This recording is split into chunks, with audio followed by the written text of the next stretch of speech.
I received this product for you to try, and here are the instructions, the warranty certificates, and here's everything from the box and the instructions. I will follow them and assemble the unit. So the instructions are, the green is for high pressure, and then you push down, you trigger down the airflow, and then back for paint. So down and back.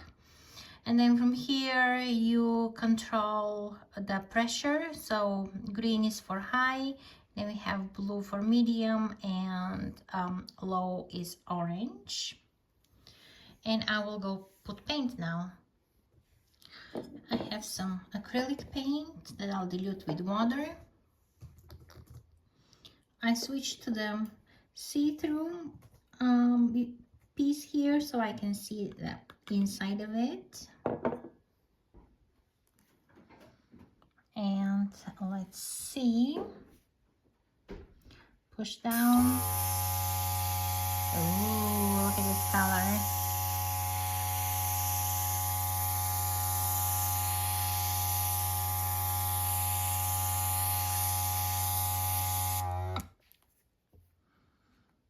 And this is the liquid I used, and I'm happy with this.